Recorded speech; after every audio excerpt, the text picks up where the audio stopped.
Doutor Diogo, é mito ou verdade que os músculos do corpo humano diminuem com o envelhecimento? É verdade. A perda de massa muscular começa a partir dos 30, 35 anos de idade, de uma forma mais lenta, e mais rápida a partir dos 60 anos de idade, aproximadamente, que é o período que a gente tem mais para se preocupar em perda de peso dos pacientes idosos e o período que mais ocorre a sarcopenia. Para evitar isso, o ideal é manter um estilo de vida saudável, muita atividade física, ingerir a quantidade ideal de proteína no dia a dia. Muito obrigada, Dr. Diogo. E agora nós vamos falar sobre uma doença que causa muitas dúvidas e preocupações, principalmente nos pais e responsáveis pelas crianças, a meningite. E para esclarecer as principais dúvidas sobre essa doença, eu gostaria de agradecer a presença do Dr. Renato Ender, neurologista da Proneuro, e do Dr. Gabriel Zenatti, residente de neurocirurgia do São Lucas Hospital Center. Sejam bem-vindos, doutores.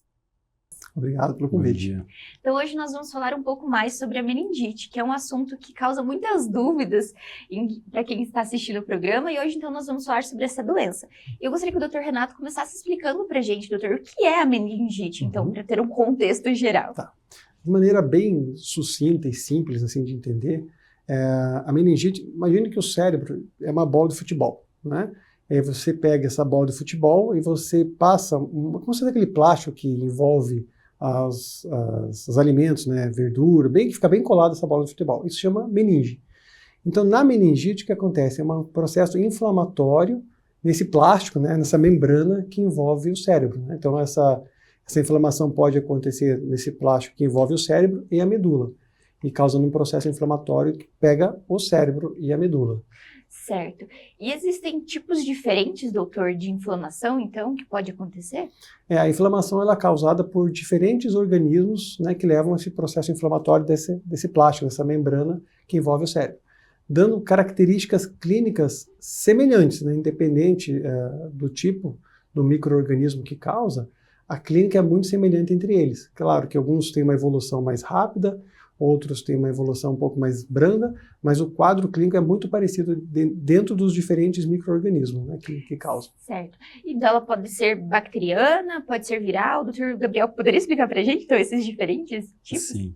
A maioria das meningites, elas são infecciosas, né? Então tem algum germe que entrou ali e vai gerar aquela patogênese da inflamação dessas meninges. Existem alguns raros casos de meningite asséptica, né, quando não existe um micro-organismo que entra lá e faz igual essa inflamação, principalmente doenças autoimunes, outras condições oncológicas, mas em maneira geral a meningite mais comum que a gente vê é a meningite viral, né? São vírus e vários vírus muitas vezes do trato respiratório que vão interpor dentro dessa sacolinha que o Dr. Renato explicou e a partir disso gerar os sintomas. E um pouco menos frequente, mas também bastante comum, as meningites bacterianas, né? São as bactérias que vão adentrar nesse espaço e a partir da inflamação ali vão gerar os sintomas. Em geral, as virais são um pouco mais brandas ao longo da evolução, porque ela mesmo que não tratada, muitas vezes ela pode evoluir bem, mas a bacteriana não, né? A bacteriana é um pouco mais grave, porque se não entrar o remédio que vai atingir aquela bactéria em específico, o processo inflamatório vai continuar e isso pode gerar as complicações da meningite, que são bastante graves, muitas vezes. Certo. Um detalhe que o doutor falou agora, então, pode ser diferentes vírus. Então, a meningite, ela acontece por conta dessa local, que é a meninge, mas a causa pode ser variada. Mas, então, os sintomas são próximos. São próximos. Como seriam os sintomas, doutor, para a gente entender essas diferenças também? O sintoma principal desses pacientes é a dor de cabeça, né? E é uma dor de cabeça geralmente associada com um quadro de febre, que é um quadro infeccioso, né? Então vem dor de cabeça, uma dor de cabeça de forte intensidade, associado com uma febre alta, 39, 40 graus, com náuseas, né? Com vômitos, geralmente sem náuseas, né? Então esses vômitos não são precedidos por náuseas, são vômitos sem jato que a gente chama, eles não têm náuseas. E quando é um caso mais grave, como o Dr. Gabriel comentou, com essas meningites bacterianas, esse quadro já começa com um nível de rebaixamento de consciência. Então o paciente já fica mais sonolento, mais torporoso, o que a gente não vê de maneira tão frequente com as virais, né? As virais, elas lembram muito um quadro gripal, às vezes, né? Com dor de cabeça, com febre alta. Então é um quadro um pouquinho mais brando em relação às bacterianas que são, assim, mais graves. Mas, entre os tipos, é basicamente isso, é dor de cabeça, febre alta, rigidez de nuca, né, no exame físico, quando a gente faz, né? E uma maneira, às vezes, de testar em casa essa rigidez nuca é pedir para a criança ou para o adulto tentar encostar o queixo no tronco, né? Então o paciente tem dificuldade de fazer isso, né? Tem uma rigidez porque tem a meninge aqui que envolve a medula e vômito sem jato. Essa seria a clínica das meningites em geral. E aí se um paciente chega, a gente tem que tentar definir se realmente é uma meningite, porque nem todo quadro que é isso é meningite, isso é importante. Quantas vezes a gente não ficou gripado com dor de cabeça e vomitando meio ruim, né? E se for todo mundo for meningite... Aí lascou. Mas a gente tem que tentar diferenciar se é um quadro gripal mesmo, né? Ou se é um quadro de meningite.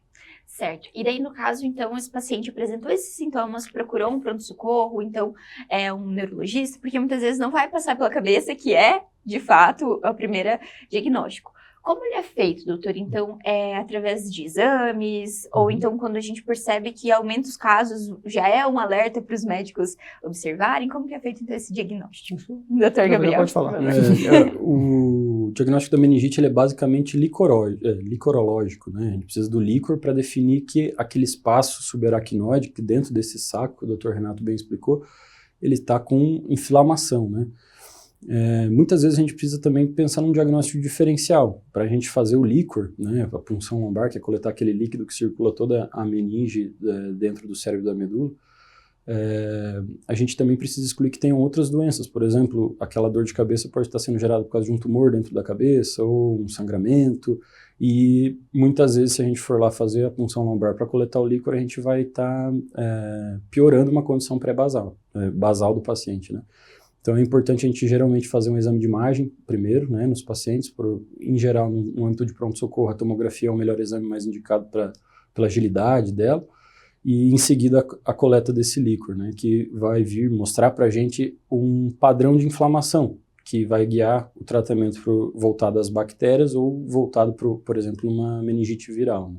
Bacana. Até porque acredito que essa questão da punção seja um exame e um procedimento que ela tem que ser bem indicado, né? Vocês não podem solicitar para todos os pacientes. Então, esse exame de imagem dá essa base para que o doutor possa, então, pedir... Ele permite uma coleta mais segura desse líquor, né? Evitando uma complicação que é a herniação cerebral, né? O cérebro ele pode descer em caso de pressão alta dentro da cabeça após a indução dessa coleta de líquor. É uma situação muito rara de acontecer, mas no nosso serviço específico a gente acaba preconizando o exame de imagem antes da realização da punção lombar. E ela pode ser feita em pacientes pediátricos, pacientes adultos? É um procedimento seguro, relativamente simples. Dentro da medicina, todo médico está apto a realizar esse procedimento. Obviamente que ao longo da vida o neurologista ele tem mais contato com esse procedimento e acaba tendo mais mão, mas não é um procedimento que é tão complexo, apesar de também ter riscos, né? A gente sempre tem que se atentar a algumas coisas que não podem ser realizadas na hora desse procedimento para evitar uma complicação maior, mas em geral um procedimento simples e que obviamente pode ser traumatizante, por exemplo, uma criança, às vezes precisa ser feito sedado, mas em geral é um procedimento que vai ajudar no raciocínio diagnóstico. Bacana, e dar o tratamento mais adequado para esse paciente. Só para complementar, porque a partir do líquor é que tem alterações específicas, né, que a gente pode pensar em desses diferentes tipos, né? Seja bacteriano, seja viral. Porque daí o tratamento vai ser individualizado para cada caso. Isso. Exatamente. Mas um pouquinho antes da gente falar sobre os tratamentos, eu gostaria que a gente falasse um pouquinho sobre, então, falamos sobre os sintomas, e os sintomas podem ser muito parecidos com os gripais mesmo. Isso acaba gerando muitas dúvidas, principalmente nos pais.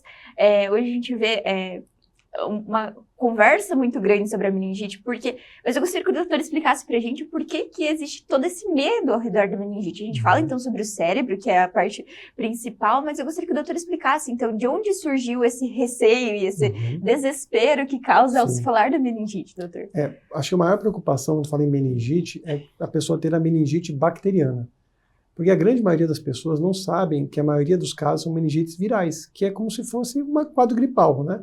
E quando a gente fala, isso é uma meningite viral para um paciente internado, por exemplo, ele não sabe, né? E ele se assusta. Nossa, mas é grave. Não, isso é mais tranquilo. Então, a maioria das pessoas acha que todo quadro de meningite é bacteriano, mas a grande maioria é viral. E o medo, por quê? Porque se for um quadro de uma meningite bacteriana, né, aí, se não for tratado de maneira correta, pode sim deixar algumas sequelas, né? Por exemplo, pode ter evoluído quadro de crise convulsiva, pode ter alterações nos vasos, como trombose. Então, o tratamento tem que ser feito. Mas, poxa, mas meu filho está em casa, está com uma gripe, será que não tem meningite viral? Eu costumo dizer que a grande maioria das crianças, elas demonstram que tem doença, né? Diferente, por exemplo, adulto, idoso e criança demonstram. O idoso e a criança, eles ficam mais rebaixados, ficam mais inapetentes, ficam caidões, diferente de uma gripe normal, né? Então aí você vai avaliar lá a criança em casa, pede para colocar o queixo no tronco, não consegue, ou febre alta, está com vômito, aí sim. Mas às vezes os pacientes os familiares chegam aqui com uma criança com uma dorzinha de cabeça leve, que começou ontem, mas aí a vizinha falou, vai ver se não é meningite. E aí chega, daí puxa, fazer uma punção lombar numa criança que praticamente não tem nada, né? Então isso também tem que ter um cuidado. Então é febre alta, é uma criança inapetente, mais caidona, isso que chama a atenção. E, doutor, quando a gente fala principalmente sobre as crianças, a meningite, então, ela afeta principalmente crianças, idosos, ela tem essas diferenças de aparecer mais em determinadas fases da vida, ou ela pode acontecer em qualquer idade, doutor? A meningite a gente vê mais ela acontecendo na faixa etária pediátrica, eu acho que por causa da exposição das crianças, né? A gente estava comentando antes, inclusive, sobre a transmissibilidade da doença, né? Como as crianças elas estão mais suscetíveis a estar no ambiente fechado, aquela criança que começou a ir na escola, teve contato com patógenos recentes, não tem uma imunidade pré-determinada e vai lá na escolinha com 3, 4 coleguinhas que já pegaram tal vírus e ela vai acabar pegando também, então ela é mais exposta a isso. Mas com menos de 2 anos e mais de 60 anos, existem alguns outros fatores de risco para uma meningite mais invasiva, por exemplo, a meningite por listéria, né, uma bactéria envolvida nessa faixa etária. Mas, em geral, todo mundo que tem uma meninge, todo mundo que tem um cérebro pode ter meningite, né? A gente acaba vendo que a transmissibilidade pela gotícula mesmo, que é o principal meio de contato, aumenta a transmissibilidade nessas faixas etárias, mas indiferente disso, todo mundo pode ser acometido pela doença. Falando justamente sobre essa questão da transmissão, então ela é transmissível e pode ser transmissível através das gotículas. Existem outras formas também, doutor? Ou tudo depende do vírus que está sendo transmitido? Pode. Inclusive, uma causa comum, a arbovirose, né? Não é tão comum, mas tem casos de dengue causar meningite, né? Pode causar, por ser uma arbovirose. Herpes, que é um outro tipo de vírus, né? Que pode ter contato, o paciente tem um herpes zoster, vai um familiar, tem contato, pode ter herpes, pode evoluir também com meningite. A maioria dos quadros de transmissão são por gotículas, né? Mas pode ter, como o Dr. Gabriel comentou ali, a criança abaixo de 2 anos, recém-nascidos por listéria, às vezes por infecção no conduto vaginal, pode ter também um quadro de meningite. Então, existem diferentes formas de transmissibilidade. Certo. E daí agora falando um pouquinho sobre os tratamentos, porque são diferentes tipos de vírus, diferentes formas, então, de transmissão também. Mas o tratamento, ele é igual para todas, então a gente falou sobre a questão do vírus, da bactéria, acredito que isso também difere, mas o vírus que foi o causador também é importante para o tratamento ou não, doutores? Doutor Renato primeiro, doutor Gabriel, pode complementar? Não, com certeza, ele é importante. Então, por exemplo, um paciente que chega, né, um paciente adulto com lesões de pele, né, com vesículas, a gente pensa no herpes zoster, que tem uma inflamação de pele que leva a essa inflamação da meninge, a gente tem que utilizar um antiviral mais específico. Agora, chega uma criança com um quadro gripal, né, que evoluiu com uma meningite, geralmente aí é hidratação e analgésico simples, para controlar, né, porque isso se resolve. Né, a meningite viral, na maioria das crianças, resolve tranquilamente em 10 dias, até se não der nada, ela melhora. Né, só que a hidratação, o controle da dor, né, o antiemético, né, para evitar as náuseas, que a gente faz. E a bacteriana em contrapartida, ela é um pouco mais agressiva. Então, a gente também tem que ser um pouco mais agressivo no tratamento. Diante da suspeita de meningite bacteriana, a gente tem autorização já de começar um antibiótico de maneira empírica, a gente chama, né? A gente suspeita que aquilo ali pode ser uma meningite, até você separar o material do líquor, descer para tomografia muitas vezes, você está autorizado a fazer uma dose de ataque de um antibiótico para começar a conter aquela doença de maneira mais precoce possível. E é um antibiótico que é relativamente disponível, né, em pronto-socorros do interior, não só aqui, obviamente, num centro grande de tratamento, para as maiorias das meningites bacterianas. Né? Cada bactéria em específico precisa de um determinado tipo de antibiótico. mas a gente acaba reservando aqueles antibióticos mais potentes para casos em que a gente acha que tem um fator de risco. Por exemplo, um paciente fez um procedimento cirúrgico, fez uma infiltração porque está com dor na perna, um problema na coluna, e está próximo da meninge, aquilo pode gerar uma meningite também, só que daí é uma bactéria que provavelmente foi pega dentro de um hospital, uma bactéria mais forte, então você tem que fazer um antibiótico mais forte. Em geral, as bactérias comunitárias, né, as meningites comunitárias, elas são bem tratadas com antibióticos de amplo espectro e simples, assim. E não necessariamente esse paciente com meningite, ele precisa ser internado no hospital, ou esse paciente precisa, vai depender da situação em que ele está apresentando os sintomas, certo, doutor? Exatamente.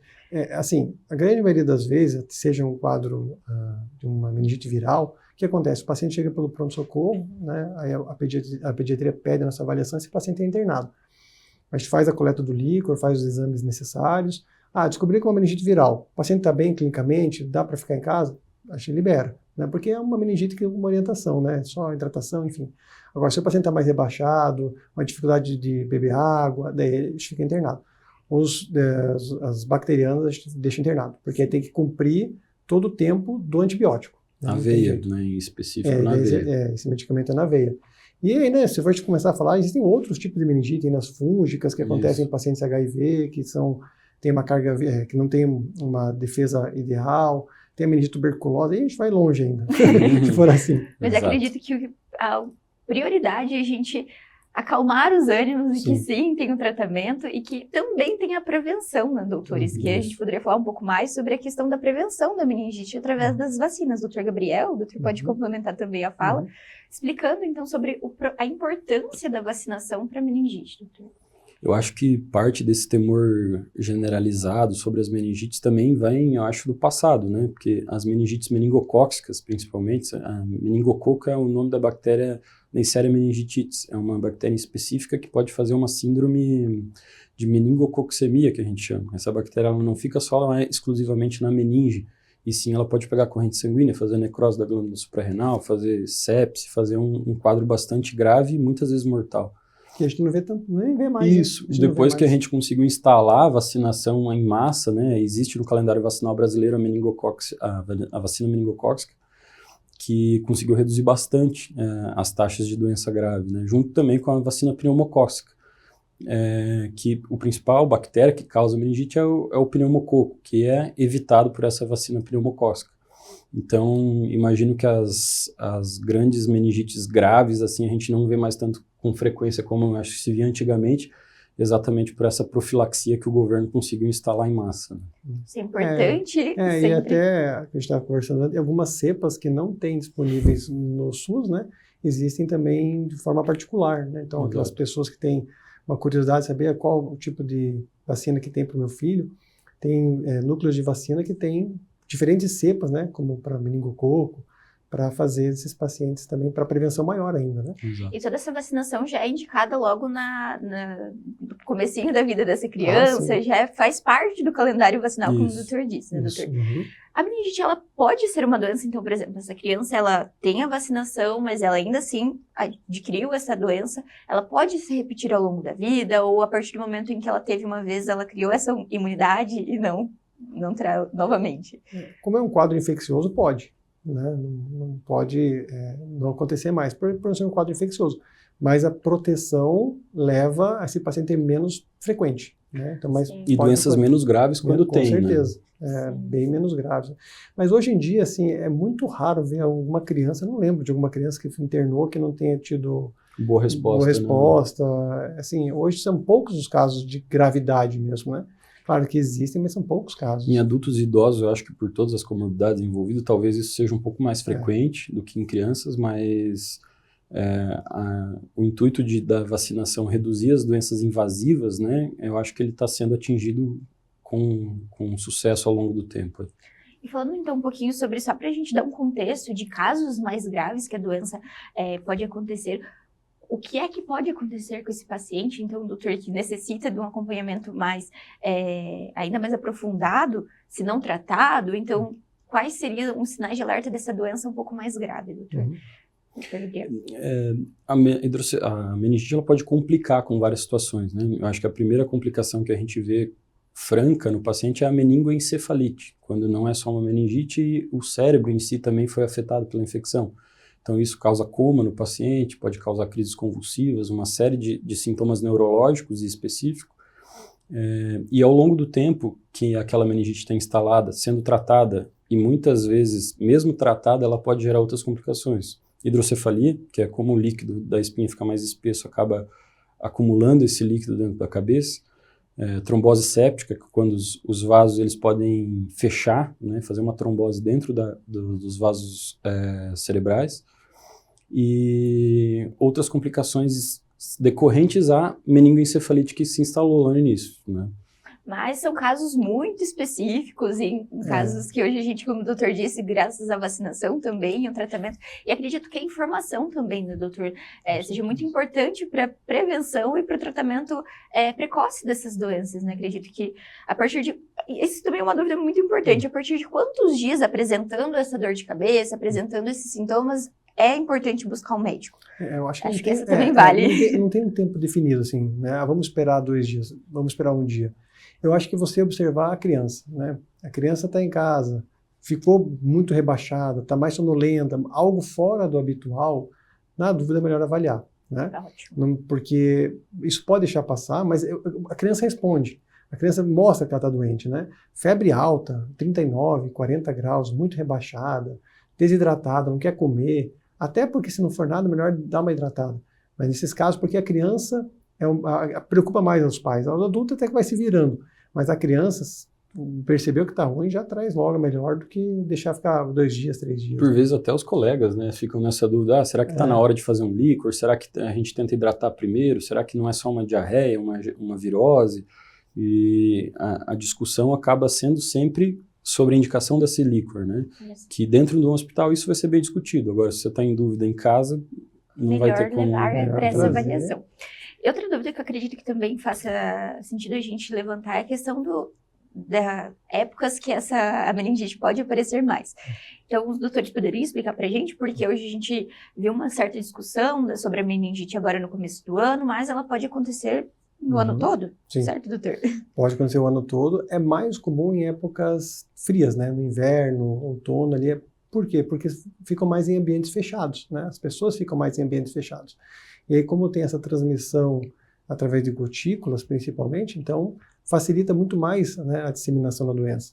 Então, nesses casos, né, tá na escola, tudo fechado, então a transmissão acaba sendo maior em épocas de inverno e outono. Mas não que não aconteça no verão, né? Certo. E no caso, esse paciente recebeu o diagnóstico, está em tratamento, ele já foi para casa, ele precisa utilizar máscara, ele precisa ficar isolado do restante, então, dos pais ou dos colegas da escolinha, para que não seja transmitido? Como seria esse cuidado também com o paciente que tenha a meningite, doutor? Acho que depende da etiologia. De maneira genérica, o isolamento ele nunca vai ser maléfico, né? Então, num primeiro momento, quando chega, por exemplo, um paciente no hospital com suspeita de meningite, até que a gente tenha uma cultura que exclua uma bactéria invasiva que possa ser transmitida e tal, o paciente é deixado em isolamento para que haja profilaxia dos demais. O paciente em si não vai ter diferença nisso, mas a mãe, o pai, o irmão que estão juntos, eles podem se beneficiar. Instalado o tratamento, e quando eu falo isso é principalmente das bacterianas, né? Instalado o tratamento, 72 horas depois, a gente costuma considerar que essa bactéria não está mais sendo transmitida. Então, diferente dos vírus, né? Que os vírus todos nós estamos em contato a todos os momentos, né? Mas a bactéria, que eu acho que é a grande preocupação de ser transmitida e gerar uma doença grave num colega, na mãe, no pai, né? Certo. Então, de qualquer forma, é melhor tomar esses cuidados também para que garanta a saúde de todos, com qualidade a saúde de todos. Doutor, então, antes da gente finalizar a nossa conversa, eu queria que os doutores deixassem uma mensagem, então, para quem está assistindo, para acalmar os ânimos também e falar sobre aqueles sinais de alerta, novamente, que o doutor já falou, de quando, então, buscar ajuda e quando, sim, considerar uma meningite. Então, por favor, doutor Renato, depois o doutor Gabriel. Eu acho que, assim, os pais, principalmente a gente fala mais em criança, né, podem ficar tranquilos que a grande maioria dos casos, realmente, são virais, são quadros que a gente trata como se fosse uma gripe. O diagnóstico é importante até para acalmar os pais, mas quando os pais receberem o diagnóstico de uma meningite viral, pode ficar mais tranquilos. Se for bacteriana, que também pode acontecer, claro, Pode ficar tranquilo também, porque a gente vai prontamente já iniciar o tratamento com antibiótico terapia, né? Então, independente se for a forma viral ou a forma bacteriana, o tratamento precoce, com diagnóstico precoce, tem uma evolução muito boa. São raros os casos hoje que a gente vê casos indo para UTI ou ficando com sequelas graves. Isso acho que faz muito tempo que a gente não vê, graças a Deus. Graças a Deus. E vale a pena reforçar, acho que os sinais de alarme para toda dor de cabeça, né? Todo mundo vai ter dor de cabeça um dia, e alguns tipos de dor de cabeça acendem um alerta no nosso raciocínio. Então, aquela dor de cabeça que começou inédita, a pessoa nunca teve dor de cabeça, mas com 40 anos de idade começou a ter uma dor, perdeu força num braço, teve uma crise convulsiva, dificuldade de enxergar, qualquer dificuldade de articular palavras ou conversar em si. Pacientes com febre alta, em específico, o principal diagnóstico diferencial é a meningite, e os pacientes numa ampla gama de sintomas que se sentirem com dor de cabeça e mais alguma coisa. Por exemplo, estou com dor de cabeça e faz uma semana que eu não estou legal. É uma hora que você tem que considerar uma consulta, porque pode ser que esteja acontecendo alguma coisa ali. Até porque também os doutores comentaram sobre ela vir desencadeada de outras doenças, né? Sim, então exato. você também precisa não só levar em consideração a meningite, mas hoje a gente está falando também bastante sobre dengue, então ela também pode levar a essas outras doenças. Então, de qualquer forma, sempre uma avaliação médica é o mais indicado, né, Com doutor? certeza. Doutores, muito obrigada pela participação no São Lucas 24 Horas. Foi uma honra tê-los aqui conosco e acredito que conseguimos explicar um pouco mais sobre essa doença e acalentar quem está assistindo. Obrigada, Eu que doutor. agradeço. Imagina, até mais. O São Lucas 24 Horas de hoje fica por aqui, mas não deixe de acompanhar as redes sociais através do @FH São Lucas Cascavel para ficar por dentro de todas as novidades. E até o próximo!